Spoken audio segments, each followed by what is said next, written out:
그래서 바울은 자유와 사랑의 관계에 대해서 이야기를 했습니다. 그리고 마지막에 내가 고기를 먹어서 믿음 약한 사람이 상처를 입는다면 나는 그것을 먹지 않겠다. 이렇게 자신이 다짐한 바를 이야기를 했죠.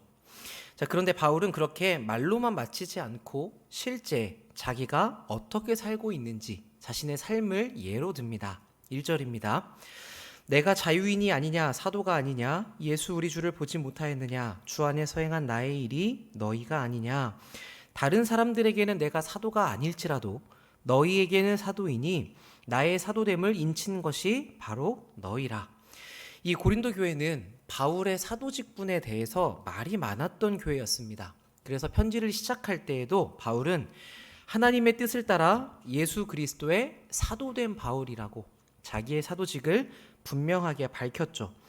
자, 여기서 바울은 한 번 더 자기가 사도라는 것을 언급하는데 그렇게 함으로써 내가 사도로서 가지고 있는 권리가 얼마나 많이 있는지를 이야기하려고 했던 것 같습니다. 그래서 바울은 자기가 자유자이고 사도이고 나도 부활한 예수님을 만났고 그리고 사명을 받았다고 이야기를 하죠.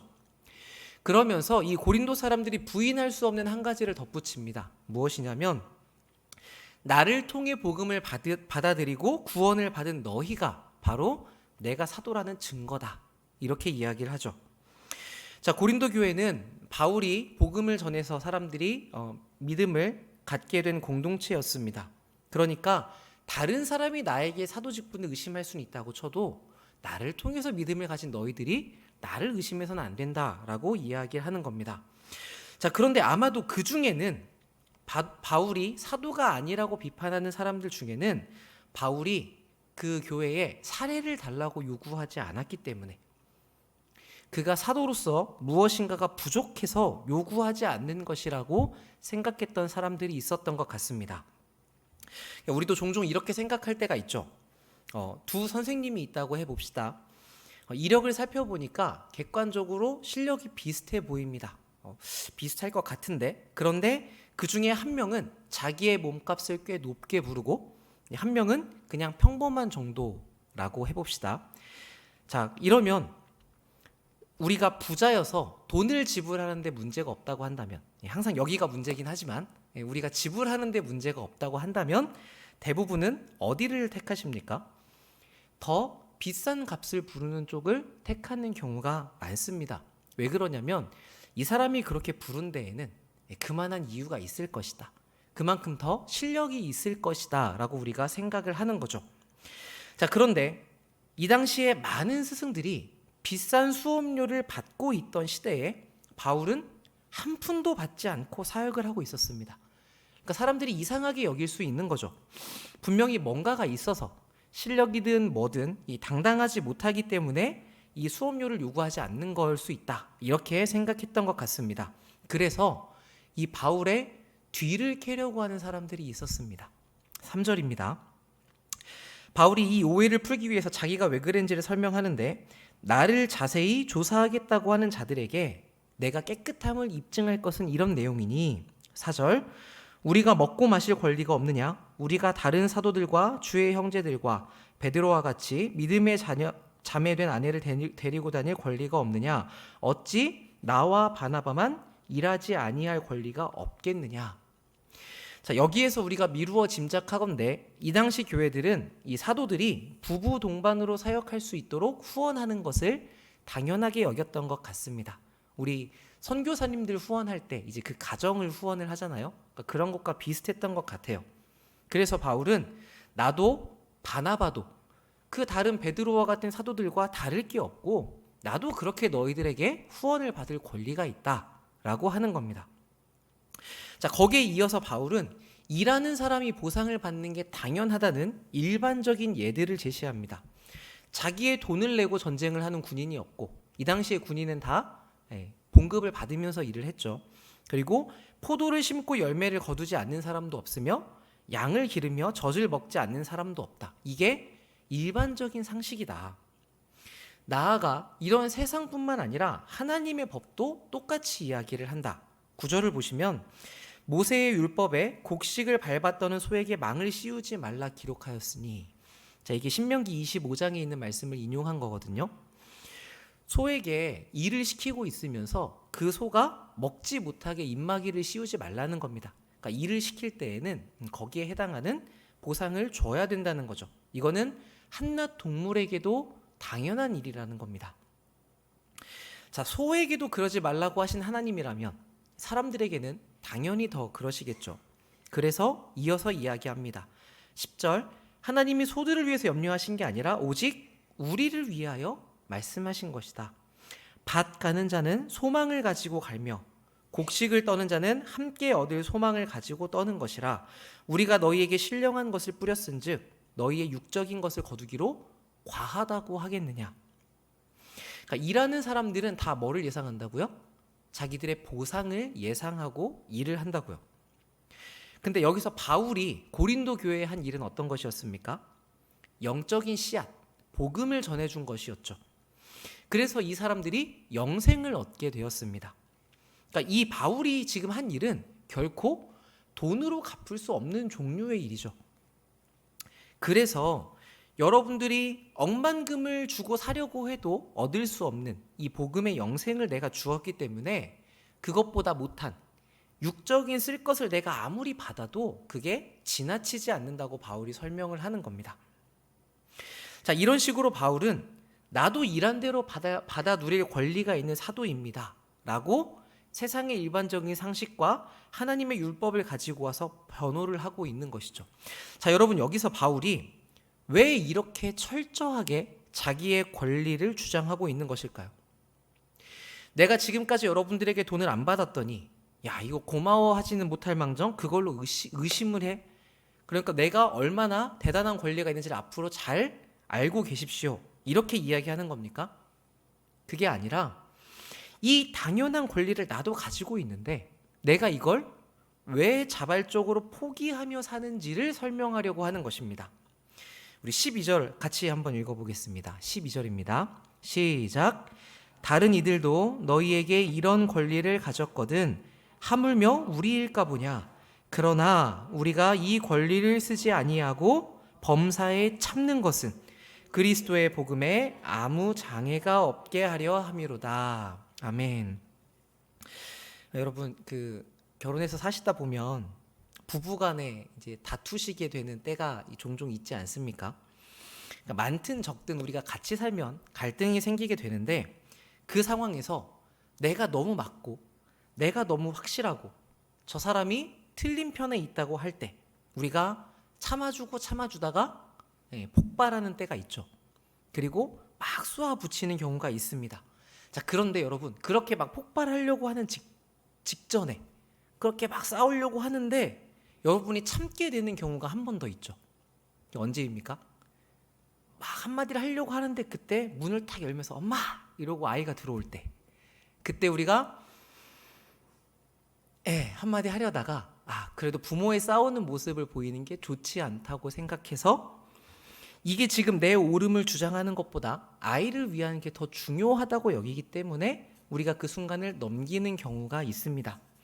물론 매번 그렇진 않은 걸 저도 알지만 그런 때가 있다는 겁니다. 저도 종종 그런 경험을 하는 경우가 있는 것 같아요. 누군가에게 막 따져야 될 상황인데 제가 맞는데 분명히 근데 옆에서 친구들이 지금은 그러지 말고 좀 지나가자. 당장은 그것보다 더 중요한 일이 있지 않느냐 이렇게 이야기를 할 때 우리는 그거를 그 순간에 넘어갑니다.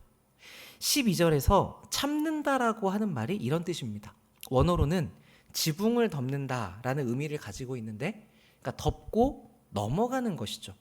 바울은 자기가 합당하게 내세워서 사용할 수 있는 권리가 있지만 그거를 매번 참는다. 매번 덮고 넘어간다고 하죠. 무엇 때문에 그렇게 한다고 합니까?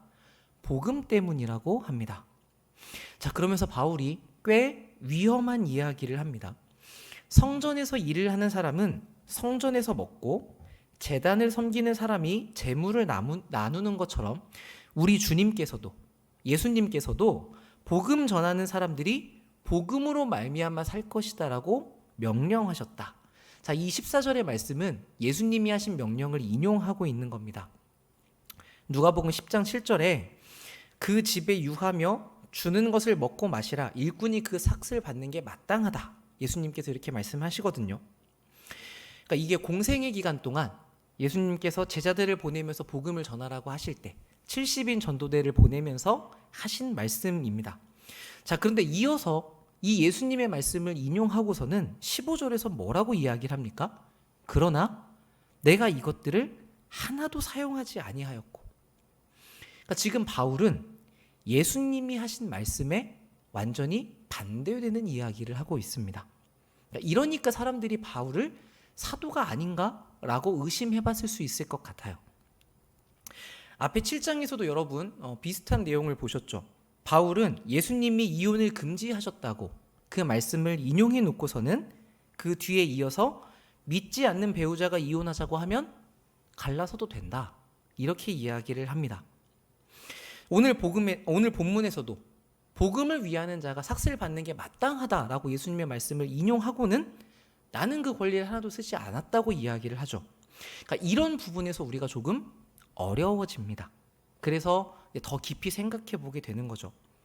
사실 우리의 신앙을 성숙하게 만드는 건 이런 과정들인 것 같습니다. 그래서 우리는 이렇게 뭔가 충돌되는 것 같은 부분들을 씨름하면서 이해해 가면서 그 말씀 안에 담겨 있는 의미가 무엇인지를 발견해 가게 되죠. 그러니까 이 하나님의 말씀이 그렇게 쉽게만은 볼 수 없는 것 같아요. 우리가 숙고하고 고민하는 게 필요합니다.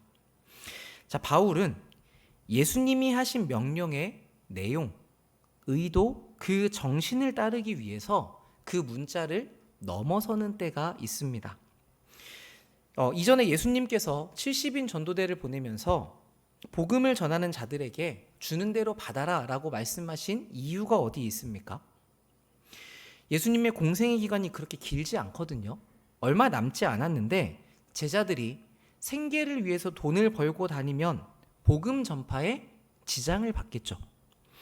그러니까 너희를 도와주는 사람들을 통해서 지원을 받고 너희는 지금 당장은 복음을 전하는 일에 집중해라 라고 말씀하고 계신 겁니다. 자, 그럼 이 명령의 의도, 거기에 담겨있는 중심 내용은 무엇입니까? 무조건 돈을 받으면 안 된다가 아니라 복음 전파에 방해가 없게 하라는 말씀인 거죠. 자, 이 내용을 가지고, 이 정신을 가지고 우리 고린도 도시로 들어와 봅시다. 이 도시에서 바울이 복음을 전하는 상황은 예수님께서 제자들을 보내신 때와는 전혀 다른 상황이었습니다. 자, 여기서는 이 고린도 도시가 지식으로 유명한 곳이었잖아요. 많은 사람들이 삶의 지식을 가르치고 강연을 하고 돈을 받아서 생계를 유지하는 그런 역할들을 했습니다. 그런데 여러분, 그 상황에서 바울이 거기서 복음을 전하고 돈을 받아서 생계를 유지했다고 한다면 사람들은 바울도 그런 교사 중에 하나겠구나 라고 여길 수 있겠죠. 그러니까 자기가 복음을 전하고 돈을 받으면 그것 때문에 이 복음이 마치 세상에서 가르치는 지식 정도로 여겨질까 봐, 그렇게 복음이 방해를 받을까 봐 바울이 그렇게 하지 않았다고 설명을 하는 겁니다. 자, 이 부분이 우리가 고민해야 되는 지점인 것 같습니다. 오랜 시간 동안 여러분 신앙생활을 하시고 또 성경 말씀을 너무 많이 들으시고 많이 읽어오셨기 때문에 우리는 이 문자적인 내용이 참 익숙합니다. 그래서 이 문자에 쉽게 매일 수가 있죠. 자, 글자대로만 본다면 예수님께서 복음 전파자는 지팡이도 가지지 말라고 하셨는데 바울은 텐트를 만들어서 팔았으니까 문자적으로만 따지면 바울이 잘못하고 있다고 생각할 수 있는 것입니다. 그런데 이것은 우리가 살펴본 것처럼 예수님이 말씀하신 그 의도를 누구보다도 잘 따른 삶이었고, 그래서 이 바울의 인생을 하나님께서 인정해 주셨죠. 이 바울의 이야기가 지금 성경에 기록되어 있다는 것은 하나님께서 바울을 인정해 주셨다는 이야기이지 않습니까?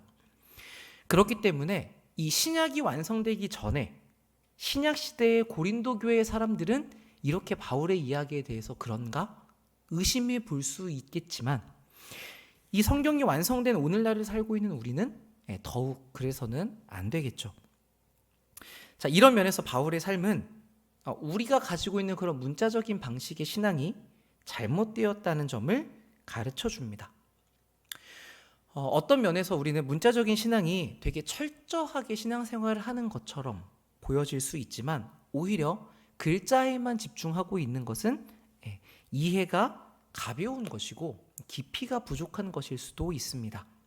거기에 담겨 있는 의도와 정신이 무엇인지를 볼 수 있어야 하는 것이죠. 우리가 노력해야 되는 건 이 부분인 것 같습니다. 그래서 하나님이 우리한테 무엇을 요구하시는가, 그 의도를 발견하고 그것을 이때와는 다른 오늘의 시대에 또 다른 상황에 적용하며 실현해 가는 것을 노력해야 되는 것이죠. 자, 이것이 성경이 우리에게 요구하는 우리가 해야 하는 과제라고 볼 수 있을 것 같습니다. 자, 우리가 잘 알고 있지만 이 바울에게 세상 지식이란 무엇이었습니까? 내가 그런 것들을 열심히 해봤는데 나중에 다 그런 걸 해로 여겼다고, 배설물과 같이 여겼다고 이야기를 하죠. 바울의 이 표현은 세상의 지식이 아무 쓸모가 없다라는 이야기보다는 복음이 너무나 찬란해서 그것과는 비교가 안 된다는 표현으로 보입니다. 그러니까 아마도 바울은 자기의 그 자랑이었던, 그 유일한 자랑인 복음이 사람들에게 그런 배설물과 같이 가치 없는 지식 정도로 여겨지는 것이 너무나 싫었던 것 같습니다. 또 복음을 전하면서 얻는 자신의 기쁨이 무언가 받는 돈의 금액 정도로 치환되는 것을 견디지 못했던 것 같아요. 그래서 바울은 이어서 내가 이렇게 지금 쓰고 있는 게 너희들한테 내가 이만큼 참고 있으니까 보상을 달라는 말이 아니라고 분명하게 하면서 차라리 내가 죽을지언정, 내가 죽더라도 누구든지 내가 이 자랑하는 복음을 헛된 대로 돌리지 못하게 하겠다고 극단적으로 표현을 합니다. 바울이 이렇게까지 강하게 말하는 이유가 16절에 드러나죠. 16절 보겠습니다. 왜냐하면 내가 복음을 전할지라도 자랑할 것이 없음은 내가 반드시 해야 될 일이다. 만일 복음을 전하지 아니하면 나에게 화가 있을 것이로다. 내가 내 자의로 이것을 행하며 상을 얻으려니와 내가 자의로 아니한다 할지라도 나는 사명을 받았노라. 자, 여기에는 바울이 무엇을 자기의 사명으로 여겼는지 그게 드러나고 있습니다. 다메섹 길에서 예수님을 만난 바울은 그 이후로 복음 전하는 것을 자기에게 부여된 어떤 법적인 의무처럼 여겼던 것 같습니다. 법이라는 건 어떤 것입니까? 지키지 않으면 벌을 받게 되는 것이죠. 그러니까 마치 그것처럼 내가 이 사명을 하지 않으면 나에게 화가 있을 것이다 라고 여겼던 것이죠. 자, 우린 이 구절을 보면서 그러면 싫어도 억지로 해야 되는구나, 내가 반드시 해야 되는구나 라고 이렇게 부담을 가지실 수 있는데 예레미야를 여러분 생각해 보시면 조금 느낌이 다를 수 있을 것 같습니다. 거짓 선지자들이 평화를 외치면서 유다는 절대 멸망하지 않는다고 할 때 예레미야는 이 나라가 망할 거다, 그게 하나님의 뜻이다라고 이야기를 했습니다. 그래서 동족들에게 정말 많은 욕을 먹었죠. 너는 어떻게 이스라엘 백성이 되어서 이 하나님의 나라가 망한다고 이야기할 수 있느냐. 근데 예레미야라고 그렇게 얘기하고 싶었겠습니까? 그럼에도 하나님의 말씀이라서 하지 않을 수가 없었던 거죠. 이게 너무나 힘들었던 나머지 예레미야가 마음속으로 이렇게 다짐을 합니다. 20장 9절 말씀인데요. 이제는 내가 주님을 말하지 않겠다, 다시는 주님의 이름으로 외치지 않겠다라고 하면 그렇게 결심을 하는 때마다 주님의 말씀이 심장 속에서 불처럼 타올라서 뼛속까지 사무쳐 답답해 도저히 견딜 수가 없다고 이야기를 합니다. 아마 오늘 이 구절을 적었던 바울의 마음도 이런 종류의 것이 아니었나 하는 생각이 듭니다. 복음을 전하지 않고서는 견딜 수 없는 답답함이 그에게 있어서 이건 안 하면 안 되겠다 싶었던 것이죠. 여러분은 주님께 받은 이런 사명이 있으십니까? 바울의 표현처럼 또는 예레미야의 고백처럼 내가 원하든 원하지 않든 나는 이 사명을 받았다고 할 수밖에 없는 그 무엇이 마음에 심겨져 있으신가요? 이제 제가 우리 교회에 온 지 1년이 넘었습니다. 벌써 시간이 그렇게 빨리 됐습니다. 1년 동안 이제 저를 보셔서 아시겠지만 저는 막 그렇게 활발하지 않고요. 막 그렇게 열정적이지도 않습니다. 그리고 오지랖이 넓지도 않아가지고 이렇게 막 참견하거나 막 이렇게 간섭하거나 그러지도 잘 못합니다. 제 성격이 그런데 제가 저에 대해서 발견한 게 하나 있습니다. 저는 막 대부분은 이렇게 잘 참고 지나간다고 생각했거든요. 그런데 누군가가 하나님에 대해서 어떤 점을 오해하고 있다라는 게 딱 보이면 제가 그거를 잘 지나치지 못하더라고요. 물론 이제 모르는 사람에게 막 쫓아가서 절대 그건 아닙니다 뭐 이렇게 얘기하지는 않지만, 그렇지만 대화하는 과정에서 이런 게 나오면 꼭 그 부분을 얘기하고 싶어지는 저를 보게 됐습니다. 이 하나님에 대해 오해를 하고 있으면 그게 그 사람을 힘들게 만들기 때문에 더 그런 것 같은데, 뭔가 바울처럼 이 얘기를 하지 않으면 나에게 화가 있을 거야 뭐 이 정도는 아니라도 뭔가 이 넘어갈 수 없는 이건 꼭 해야겠는데 싶은 부분이 있었던 것이죠.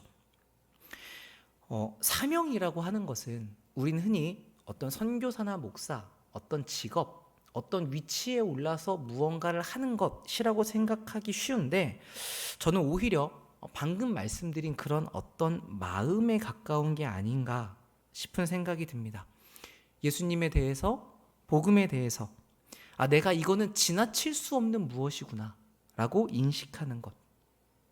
여러분들도 여러분의 마음에 이 분명한 무엇이 밝혀졌으면 좋겠습니다. 그게 있으면 우리의 마음에는 꺼지지 않는 불이 있는 것과 마찬가지이거든요. 그 사명이 분명하게 선 사람만이 이 18절과 같이 이야기할 수 있습니다. 그런즉 내 보수가 무엇이냐? 내가 복음을 전할 때에 무료로 전하고 복음 때문에 내게 있는 권리를 다 쓰지 않는 것, 그것이다. 자, 성경에서 신약에서 상이라고 번역된 말은 모두 다 보수, 급료라는 뜻입니다. 근데 우리는 이 보수라고 하면 가장 1차적으로 무엇을 생각해요? 받는 것을 생각합니다. 많게든 적게든 일단 내가 받는 것이 보수이죠.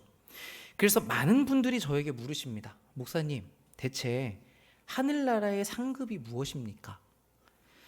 나중에 천국 가서 타워팰리스 사는 거, 누구는 개털 모자 쓰고 있을 때 나는 황금 모자 쓰고 있는 거, 이런 게 상급입니까? 이렇게 물어보시는 때가 있어요. 자, 근데 그러면 결국에는 천국에 가도 차등이 있는 것이고 비교가 될 거고 경쟁이 있는 것이면 거기가 복된 나라라고 할 수 있습니까? 라고 물어보시는 거죠. 그러면 저도 곤란합니다.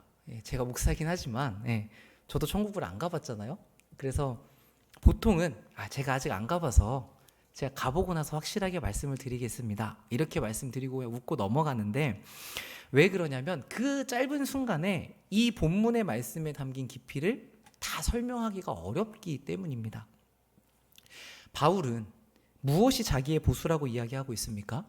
복음 때문에 내 권리를 다 쓰지 않는 것, 내가 참고 버리고 포기하는 것이 자기의 상이라고 이야기를 합니다. 그렇게 함으로써 이 복음을 값없이 전하는 것 자체가 자기의 보상이라고 이야기하는 것이죠. 혹시 전도를 해보신 분은 비슷한 느낌을 좀 가지셨을 것 같습니다. 나를 통해서 누군가가 예수님을 알게 되고 예수님을 믿어서 그 삶이 완전히 변하게 되는 것을 볼 때, 그때 여러분 마음이 어떠십니까? 좋아, 내가 한 명 더 영입했으니 이제 천국에서 성과가 올라가겠구나, 이렇게 생각을 하십니까? 이 한 생명이 구원을 받았다는 것 자체가, 그 사실이 우리에게 너무 큰 기쁨이 되지 않습니까? 내가 뭐라고 하나님께서 나를 사용하셨는지, 내가 이 영혼에 열정적으로 매달리지도 못했는데 하나님은 나를 통해서 이 한 생명을 구원하시는구나, 이 사실 자체가 너무 기쁘지 않습니까? 그래서 정말 우리는 성령님께서 하셨다는 것을 인정하게 되고 한없이 겸손해지게 되고 이 복음으로 일하시는 하나님으로 말미암아 참된 감사를 올려드리게 되죠. 여러분, 그 순간에는 세상을 다 줘도 바꾸지 않을 그런 진실된 감사가 있습니다. 그러니까 이것과 바꿀 수 있는 보상이 뭐가 있을까요? 자, 그런데 우리가 가지는 진짜 보상이라고 하는 것은 그런 마음의 기쁨이나 보람을 넘어섭니다. 여러분, 우리가 그런 삶을 누릴 수 있는 것은 다 무엇 때문입니까? 어디에 근원이 있습니까? 오직 예수 그리스도 덕분이죠.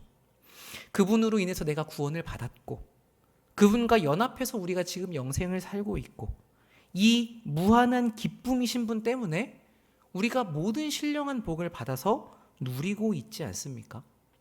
거기에 더해 우리가 너무나 좋다를 넘어서서 이 쓸모없는 죄인을 하나님의 일에 동참시켜 주시죠. 그분의 위대한 일을 위해서 내가 이 권리를 내어놓을 수 있다니, 이렇게 내가 하나님을 위해 나의 자유를 사용할 수 있다니, 세상의 눈으로 볼 때는 손해이겠지만 하늘의 눈으로 보면 이것은 우리의 명예이자 놀라운 기적인 것입니다. 자, 이 부분도 여러분이 문자적으로만 받아들이지 않으시면 좋겠습니다. 그러니까 여러분이 가지고 있는 권리를 사용하지 마십시오.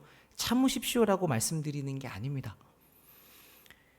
우리는 이렇게 일방적으로 참으면서 살 수 있는 존재가 아니에요. 그래서 이런 일은 좀 불가능합니다. 바울처럼 이렇게 되려면 뭐가 필요합니까? 반드시 내가 지금 포기하는 것보다 더 큰 것을 우리가 가지고 있어야만 가능한 일입니다. 사랑하면 사람이 변한다, 이런 말 많이 들어보셨죠? 이기적이었던 사람이 상대방을 위한 사람으로 변합니다. 나보다 그 사람을 먼저 생각하고 그 사람을 배려하고 자기가 마땅히 주장할 수 있는 것을 포기합니다. 여러분 아마 연애하실 때, 짝사랑하실 때 그런 걸 많이 느껴보셨을 거고, 그리고 좀 더 가깝게는 부모가 되어서 느껴보셨을 겁니다. 여러분, 자녀들을 키우기 위해서 모든 것을 포기할 수 있지 않습니까? 그것은 왜 그렇습니까? 내가 포기하는 것보다 내 자녀의 가치가 더 귀하기 때문에. 여기서 알 수 있듯이 우리가 무엇을 포기할 수 있다는 것은 그걸 다 버려도 더 귀한 것을 가지고 있기 때문이죠. 그래서 우리가 얻는 진정한 보상은 무엇인가? 이 모든 것을 가능하게 하시는 예수 그리스도시라고 이야기할 수 있습니다. 그분이 우리의 모든 보상이 되어주시고, 또 이 예수님 때문에 우리는 내 권리를 다 쓰지 않음으로써 더 차원 높은 보상을 누리게 됩니다. 여러분, 이 내용을 듣고 배우는 것을 넘어서 정말로 내가 받은 보상으로서 우리가 추구하고 받게 될 상으로 여러분이 깨달아지셨으면 좋겠습니다. 그래서 이분을 위해 내 권리를 다 쓰지 않는 것이 여러분의 진짜 기쁨이고 진짜 보상이 되기를, 그런 차원 높은 삶을 신앙 안에서 경험하는 모든 주님의 백성들 되시기를 바랍니다. 제가 기도하겠습니다. 사랑이신 아버지, 감사합니다.